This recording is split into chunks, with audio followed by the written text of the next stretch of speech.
बिस्मिल्लाहिर्रहमानिर्रहीम। अस्सलाम वालेकुम। मैं हूँ शराज ख़ान। इस्लामाबाद हाई कोर्ट में आज साइफ़र केस के हवाले से समाअत हुई। उस समाअत के बड़े दिलचस्प रिमार्क्स जो है वो जजेस साहिबान की तरफ से दिए गए। उसमें जस्टिस साहिबान ने जुमेरात तक जो है वो साइफ़र केस को रोक दिया है कि इस पर जो है वो कार्रवाई नहीं की जाए। तो जुमेरात का दिन अब बताया जा रहा है कि बहुत बड़ा हो सकता है, अहम हो सकता है PTI के लिए, क्योंकि जुमेरात वाले दिन ये फ़ैसला होगा कि साइफ़र का जो ट्रायल है वो जेल में हो सकता है या अदालत में हो सकता है। क्योंकि ये बताया जा रहा है कि जस्टिस साहिबान ने आज ये रिमार्क्स दिए कि जज साहब की जो तैनाती है वो अदलिया का काम है या गवर्नमेंट का काम है, इस पर उन्होंने रिमार्क्स दिए। दूसरा उन्होंने कहा कि ये जो ट्रायल है ये जेल के अंदर हो सकता है या ये अदलिया के अंदर हो सकता है। तो इस हवाले से उन्होंने कहा कि हम इस चीज़ को स्टडी करेंगे और हम फिर जुमेरात वाले दिन बताएंगे कि ये ट्रायल जो है वो अदालत में चलेगा या जेल में चलेगा और जज साहब की जो तैनाती है वो सही है या गलत है। अगर तो उन्होंने कह दिया कि जज साहब की तैनाती गलत हुई है तो जितने भी बयान कलमबंद हुए और जितनी भी कार्रवाई है वो सारी ख़त्म हो जाएगी।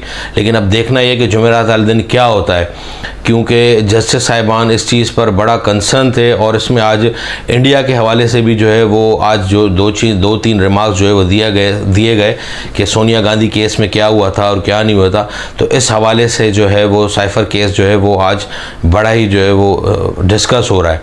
उसके अलावा इमरान खान साहब ने जो है वो सुप्रीम कोर्ट में 3 पिटिशंस जो है वो दाखिल की हुई हैं कि उनको एक तो साइफ़र केस में जो है वो ज़मानत चाहिए, दूसरा उन्होंने जो फ़र्द जुर्म उन पर आयद हुई है उस पर उन्होंने पिटिशन दायर की है कि उसको कल अदम करार दिया जाए, और जो तीसरी है उनकी पिटिशन वो ये है कि जो साइफ़र की FIR कटी है वो इतनी देर से कटी है तो उसको ही फारिग कर दिया जाए। तो देखते हैं अब सुप्रीम कोर्ट में इमरान खान के इन तीनों पिटिशन पर कब समाअत होती है, क्योंकि सुप्रीम कोर्ट में आज जो है वो फैज़ाबाद धरने के हवाले से बड़ा अहम जो है वो समाअत होगी और उसमें देखते हैं कि जस्टिस साहिबान के जो है वो क्या रिमार्क्स होते हैं। चीफ जस्टिस जो है वो उन्होंने 2017 में इसके ऊपर आज खुद नोटिस लिया था और उनका फ़ैसला सबको पता है कि क्या था, और अब देखते हैं कि अब जब वो चीफ जस्टिस बने तो कार्रवाई कैसे चलती है, कहाँ तक जाती है। खावर मनिका साहब की जो है वो ज़मानत हो गई है। बताया जा रहा था काफ़ी दिनों से कि एक धमाकेदार इंटरव्यू आने वाला है और वो इंटरव्यू ऐसा होगा कि वो धमाका कर देगा।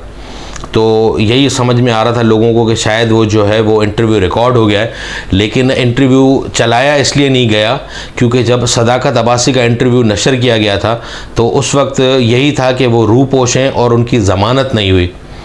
और जब इंटरव्यू हुआ था तो डॉन न्यूज़ ने भी उसके ऊपर, डॉन न्यूज़ के बड़े बड़े जो सीनियर लोग हैं उन्होंने एहतजाज भी किया था, लेकिन आदिल शाहज़ेब जो है वो अपनी बात पर कायम थे कि मैंने इंटरव्यू बिल्कुल ठीक किया है।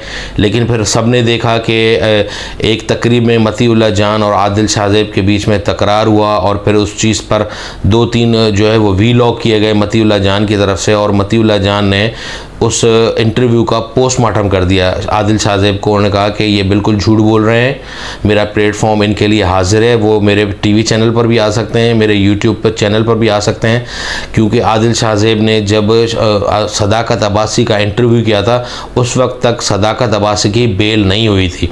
तो इसी हवाले से अब ये भी बताया जा रहा है कि खावर मनिका का भी जो इंटरव्यू हो चुका है वो नशर इसीलिए नहीं किया जा रहा था कि जब अगर वो नशर होगा तो उस पर बहुत तनकीद की जाएगी, लेकिन आज जो है वो उनकी बेल हो गई है और वो रिहा हो गए। अब बताया जा रहा है कि वो अब इंटरव्यू होगा, लेकिन इंटरव्यू अब हो या पहले नशर हुआ हो, वो अब उसको जारी किया जाए या पहले जारी किया जाता, उससे जो इमरान खान का वोटर है, सपोर्टर है, उसको कोई फ़र्क नहीं पड़ने वाला। अब तक जितनी भी ये किरदार कशी की गई है इमरान खान की, उस पर इमरान खान का वोटर और सपोर्टर वो और ही जो है वो बढ़ा है, वो कम नहीं हुआ।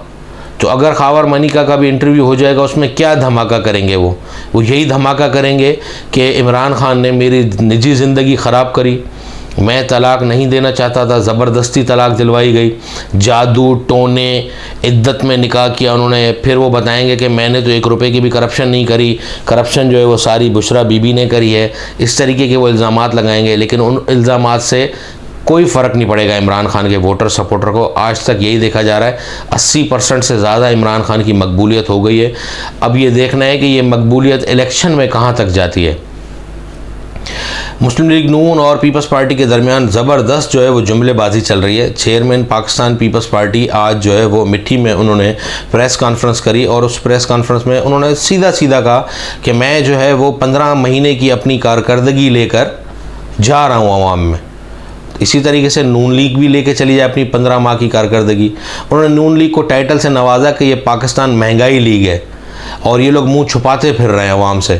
तो बड़ी ज़बरदस्त तरीके से जो है वो तनकीद हो रही है। दूसरी तरफ से वो भी तनकीद करें।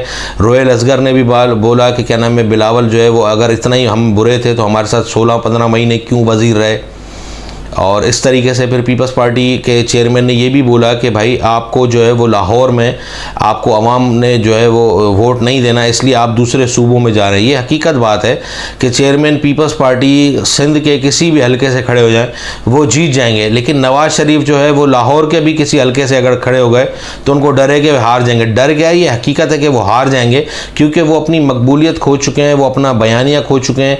आज जिस तरीके से वो बलूचिस्तान अवामी पार्टी के पास गए बलूचिस्तान, और उन्होंने पहले जिस तरह बलूचिस्तान अवामी पार्टी के ऊपर ज़बरदस्त किस्म की तनकीद करी, ऐसे ऐसे बयान दिए उन्होंने और मरीम नवाज साहिबा ने कि जो आज वो उनके गले ही पड़ गए। लेकिन आज आप सबने देखा कि वो आज गए भी और वहाँ पर बलूचिस्तान अवामी पार्टी के लोग जो है वो नून लीग में शामिल हो गए। तो ये तनकीद चेयरमैन पीपल्स पार्टी बिलावल भुट्टो जरदारी की बिल्कुल ठीक है कि आपको लाहौर से भी वोट नहीं मिलना, हमें तो वोट मिल जाएगा। और ये बात बिल्कुल ठीक कह रहे हैं क्योंकि पीपल्स पार्टी सिंध में अब नाकाबिले शिकस्त है। आपका भले MQM से GDA से इत्तेहाद हो जाए, लेकिन इस तरह के उम्मीदवार ही नहीं हैं जो पीपल्स पार्टी का मुकाबला कर सके। सिंध में जो उम्मीदवार थे जो मुकाबला कर सकते थे वो पीपल्स पार्टी में आ चुके हैं।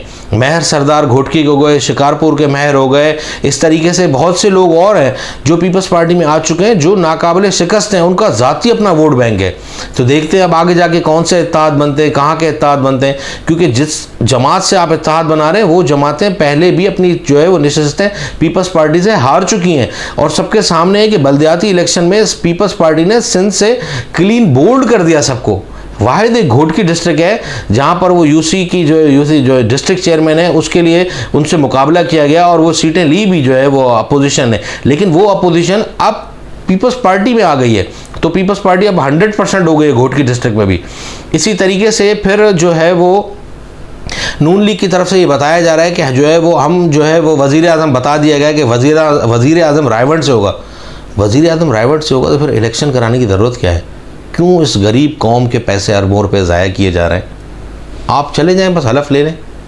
यही तो चेयरमैन पीपल्स पार्टी गिला कर रहे हैं कि आप लोगों के लिए सारा माहौल बनाया गया है और आप कैसे बोल रहे हैं। अब तक तो नवाज शरीफ साहब वही बात है कि ना अहल है।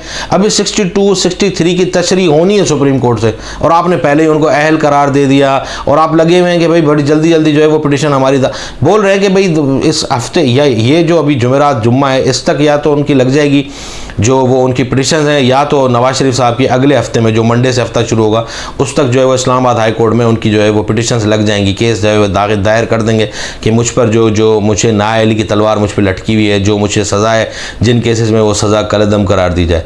अब देखना है कि आगे होता है क्या। उसके अलावा आज जो है वो काजी फाइज़ साहब जो है वो सुप्रीम कोर्ट में बहुत अहम समाअत है फैज़ाबाद धरने की। वो देखना है कि वो केस कहाँ पर जाता है, किस तरफ उसका रुख होता है। अब तक की जितने भी रिमार्क्स हैं वो बड़े सख्त किस्म के रिमार्क्स हैं, लेकिन वही बात है कि देखना है आगे अदलिया इस केस को कैसे चलाती है। अब तक के लिए इतना ही। अपना ख्याल रखिएगा, अपनी दुआओं में याद रखिएगा। अल्लाह हाफ़िज़।